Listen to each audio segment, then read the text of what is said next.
Hello friends, welcome back to my YouTube channel. कैसे हैं आप सब? उम्मीद है कि आप सब खैरियत से होंगे। तो फ्रेंड्स, आज मैं करूंगी 12 से 13 साल बच्चे के लिए कुर्ता की कटिंग।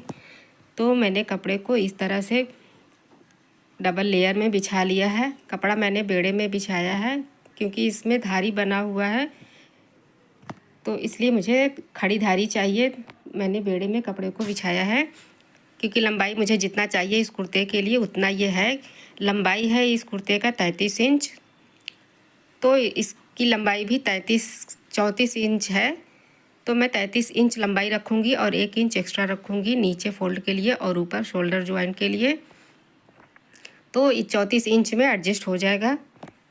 तो सबसे पहले ऊपर से हम मार्किंग करना शुरू करेंगे। यहाँ से मैं शोल्डर डाउन के लिए 1.25 इंच पर निशान लगाऊंगी, लेकिन उसके पहले मैं ये जो किनारी वाला भाग है इसको मैं काट के निकाल दूंगी क्योंकि इसकी वजह से कपड़ा बड़ा खिंचा खिंचा लग रहा है और निशान लगाने में थोड़ी सी परेशानी हो रही है। तो सबसे पहले हम शोल्डर डाउन के लिए निशान लगाएंगे। बच्चे के लिए है तो मैं 1.25 इंच पर निशान लगा रही हूँ। अगर आप बड़े के लिए बना रहे हैं तो ये 2 से 2.5 इंच शोल्डर डाउन का निशान लगाएं आप। अब यहाँ से मैं आर्म होल के लिए निशान लगाऊंगी। तो आर्म होल का एक फार्मूला होता है कि जितना चेस्ट है उसका चौथा हिस्सा हम लगाते हैं। तो जैसे इस कुर्ते का चेस्ट है 32 इंच, तो 32 को अगर हम 4 से डिवाइड करेंगे तो आएगा 8। तो उसमें मैं 1 इंच कम करके 7 इंच पर आर्म होल का निशान लगाऊंगी। और अब मैं यहाँ से स्टमक के लिए निशान लगाऊंगी 6 इंच पर। देखिए, यहाँ से अगर हम नापेंगे तो अब मैं यहाँ पर 19 इंच पर हिप का मैं निशान लगाऊंगी और ये स्टमक का निशान है ये 15 इंच पर आ रहा है और ये आर्म होल का निशान ये 7 इंच पर है। तो इस तरह से सारे निशान लग गए, हिप का भी और स्टमक का, आर्म होल का। तो यहाँ पे सबसे पहले हम यहाँ से शुरू करेंगे, तीरे का निशान लगाएंगे। इसका तीरा है 14 इंच, तो हम 14 का हाफ लेंगे 7 इंच और आधा इंच उसमें सिलाई के लिए ऐड करेंगे, तो 7.5 इंच पर लगाएंगे। और नीचे मैं 7 इंच पर निशान लगाऊंगी और ऊपर वाले निशान से नीचे वाले निशान को मैं इस तरह से मिला दूंगी। यहाँ पे हमारा बनेगा आर्म होल की गोलाई। चेस्ट है 32 इंच, तो 32 को हम 4 से डिवाइड करेंगे तो आएगा 8 इंच। 8 इंच पर मैं मार्क करूँगी। अब इसमें मैं 1.5 इंच की लूजिंग दूंगी। अगर आप ढीला ढाला बनाना चाह रहे हो तो 2 इंच की भी लूजिंग दे सकते हैं, लेकिन मैं नॉर्मल फिटिंग बना रही हूँ तो मैंने 1.5 इंच की लूजिंग दी है। अब मैं यहाँ पे लगाऊंगी स्टमक का निशान। तो स्टमक है 30 इंच, 30 को हम 4 से डिवाइड करेंगे तो आएगा 7.5 इंच। 7.5 इंच पे मैंने निशान लगाया और यहाँ भी मैं 1.5 इंच की लूजिंग दूंगी और हिप का निशान यहाँ पे लगाऊंगी। हिप है 32 इंच, तो 32 को 4 से डिवाइड करेंगे तो आएगा 8 इंच और 1.5 इंच मैंने यहाँ भी लूजिंग दी है। अब ये जो यहाँ से पूरा जितना टोटल आ रहा है, अब यही निशान मैं यहाँ दामन के लिए लगाऊंगी। इसको यहाँ से उठाएंगे, जितना टोटल है यहाँ मैं दामन के लिए निशान लगा दूंगी। अगर आप स्ट्रेट बनाना चाह रहे हैं तो यहाँ से 1 इंच आप कम का निशान लगाएं और नहीं तो आप यहाँ से पूरा इस तरह से रख देंगे तो थोड़ा सा दामन फैला हुआ आएगा। अब हम इन निशानों को आपस में इस तरह से मिला देंगे।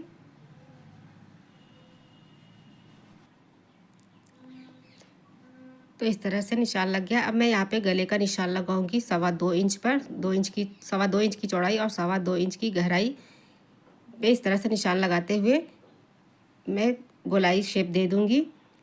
अब यहाँ से जो है कि शोल्डर डाउन करेंगे, देखिए कुछ इस तरह से। अब हम इन्हीं निशानों पर कटिंग कर लेंगे।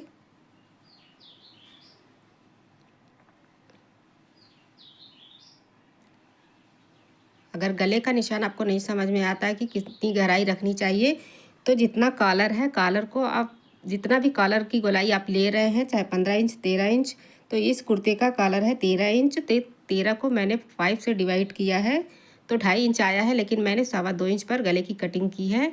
तो अब मैं करूँगी बैक पार्ट की कटिंग। बैक पार्ट में थोड़ा सा जो है कि मैं फेरबदल करूँगी, इसमें आपको समझने की ज़रूरत है। बैक पार्ट में ऊपर से 1 इंच ऊंचा काटूंगी, 1 इंच देखिए अब यहाँ से मैं 1/2 इंच एक्स्ट्रा बढ़ा के निशान लगाऊंगी और इन निशानों को देखिए इस तरह से सीधा कर लेंगे। ये बैक पार्ट के लिए गले का निशान गोलाई इस तरह से दे देंगे।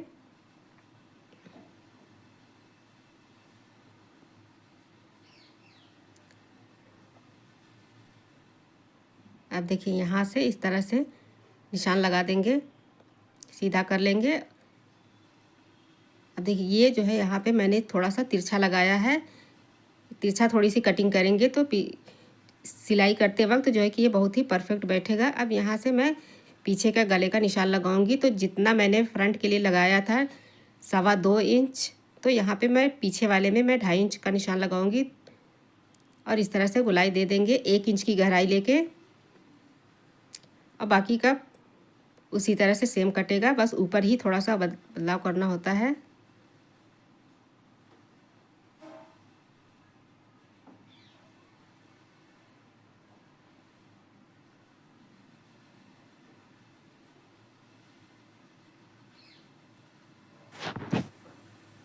देखिए अब मैं निशान लगाऊंगी पॉकेट के लिए।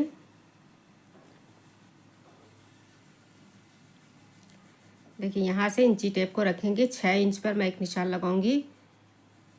यहाँ से पॉकेट का मुंह बनेगा। देखिए 5 इंच पर एक दूसरा निशान लगाऊंगी, ये हो जाएगा पॉकेट का मुंह। और यहाँ से मैं 2.5 इंच पर एक निशान लगाऊंगी जहाँ से चाक बंद होगा। यहाँ पे मैं छोटे छोटे कट्स लगा लूँगी तो ताकि सिलाई करते वक्त आसानी हो। तो इस तरह से मैंने देखिए कुर्ते की कटिंग कर ली है। अब मैं करूँगी आस्तीन की कटिंग। तो बाजू की कटिंग करने के लिए मैंने देखिए कपड़े को इस तरह से 4 लेयर में बिछाया है। तो सबसे पहले हम बाजू की लंबाई देख लेते हैं कितना है। तो आस्तीन की लंबाई है 19 इंच।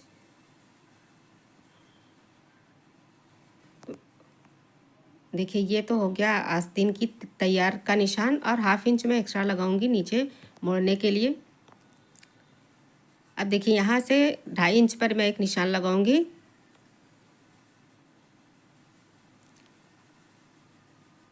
और इसको इस तरह से सीधा कर लेंगे। अब यहाँ मैं एक निशान लगाऊंगी 7 इंच पर। जितना आपने कुर्ते पर आर्म होल के लिए निशान लगाया था वही निशान आप यहाँ से लगाएंगे तो बहुत ही परफेक्ट और बाजू बन के तैयार होगा, कोई झोल नहीं आएगा। अब यहाँ से मैं मोहरी का निशान लगाऊंगी 4 इंच पर और 1/2 इंच सिलाई मार्जिन के लिए। अब इन निशानों को इस तरह से जोड़ देंगे।